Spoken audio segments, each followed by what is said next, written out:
Hello. So yes, I'm here to talk about the last 6 months that I've spent on South Georgia, which is highlighted by your wee circle there. It's 8,000 miles away from Dundee, and I got there by flying on a military flight, spent a few days in the Falklands, and then spent 4 days on a Navy warship, which was not really how I expected it to be, but I was working for the South Georgia Heritage Trust. Each year they hire one person from one of my old university courses to come work as the curator of the museum, and I essentially badgered them into giving me the job, quite frankly. So we went down with 2 museum assistants, and they also had a PhD student and an artist in residence as well. So this is where I was, in Grytviken. Grytviken was established in 1904 as a whaling station, and it operated until 1964 when the demise of Wales really forced its closure. This is looking at it from King Edward Point, which is just round the track, which is where the other people on the island live. There's only about 30 in most. And this is the museum. The wee house to the right, that was my house. And the museum was just a whaling museum, but now it sort of encompasses more of South Georgia's history. So there's natural history, social history, maritime history, lots of whale bones lying around outside. And it was my job to look after all of the objects, update displays, and make sure everything was in order. These are a few of my favourite things. The long picture is an illicit still, so whalers were banned from drinking, so they made their own, basically, and hid it in the walls. They found these when they took the walls down. The top one is a baby humpback whale fetus, appealing to my love of things pickled in jars. And here we are. This is Ernest Shackleton's grave as well. So he is, very well known for his relationship with South Georgia, and is the lure for a lot of the visitors to the island. And I was lucky enough to curate an exhibition all about the Shackleton and the Endurance spending time in South Georgia before going south, which I loved because I'm sort of in love with Ernest Shackleton. The visitors to the island are cruise ship visitors. You get anywhere between 50 to 450 people at a time, around 7,000 over the season. And so when there's cruise ships in, the population of the island sort of multiplies by 8 million%. You get to meet lots of lovely people. I met relatives of Scott and Shackleton. I met Sir Edmund Hillary's son, geeked out at him. And the South Georgia Heritage Trust is also responsible for raising funds for the rat eradication project.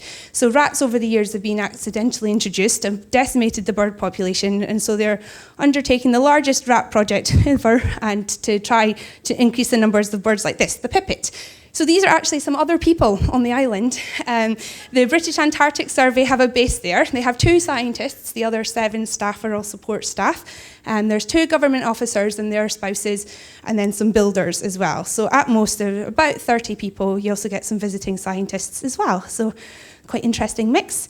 This was one of my neighbours, Brutus. He hung around my house for a while, and at first the elephant seals, we thought they were actually quite scary because they're huge and they rear up whenever you go near them, and they roar and make all sorts of noises, largely inappropriate ones.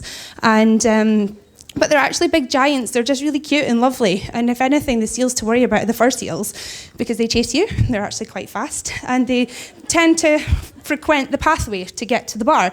And so you have your bodger, which is a broomstick, with a glamorous name, that you can kind of fend them off with by kind of tickling under their chins and then scampering as fast as you can, to be honest. But I got to help weigh some fur seal pups. So they look really cute there, but when you're trying to grab them by the tail, not so much. You get hold of them by their flippers, stuff them in a bag, weigh them, and then afterwards set them free. So it's really quite traumatic. Little wonder, really, that fur seals end up as aggressive as they actually are, if that's what we do to them in the early stages of life. And then this is some of my other neighbours. So the king penguin up the top, and the Gen 2 down in the bottom right-hand side, they would just kind of hang around outside. You'd open your curtains in the morning and they'd just be there. Never got bored of that. And there was a place called Penguin River, which is largely a river with lots of penguins beside it, where they had eggs and chicks and all sorts. This is my food, the food store. Everyone wants to know about the food. All the tinned, frozen and dried stuff you could ever hope for was dropped off at the start of the year. We got fresh fruit and veg every 6 to 8 weeks. So Sainsbury's fruit aisle is Mecca for me at the moment. And the bin bags, they're actually bags of chocolate and crisps, which were rationed monthly. There is no really internet connection, to be honest, so you're forced to go walking. Imagine that, which was actually brilliant. There were so many places you could go to, but we also had film nights on a Wednesday and a Sunday. The Dr. Julie and I established Chick Flick Friday, which usually had more men at it than girls, and then we could go boating as well sometimes. This was one of my favourite things to do. When the boating officers went out, I'd try and nab a seat, and we'd get to go see all the glaciers and other parts of the island, which was just amazing. And the ice was one of my favourite things because there's so many different colours and the smell of it as well. And then we also kind of gathered some ice as well, and would generally use that as our ice cubes in our gin and tonics as well. This is taken by one of the boating officers, Matthew, who's a much better photographer than I am. But at night, all the lights are turned off because of a potential bird strike. So there's no light pollution whatsoever. So you get some really, really amazing opportunities for astrophotography. So Milky Way, there's the Southern Cross as well. And then it was really interesting seeing upside down constellations that we're used to.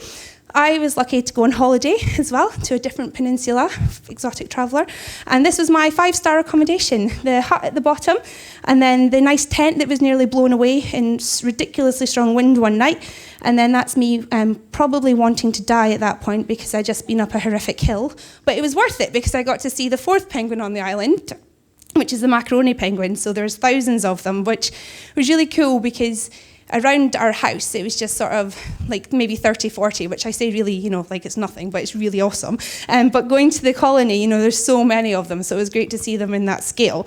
So yes, last picture. It was an absolutely amazing experience, and I'm so glad I did it. It did offer me the skills for the museum, a wonderful opportunity to go away. And I could probably talk about it forever. So if anyone does have any questions at all, then I will yap on at you forever. So thank you very much for indulging me in my holiday photos, and thank you.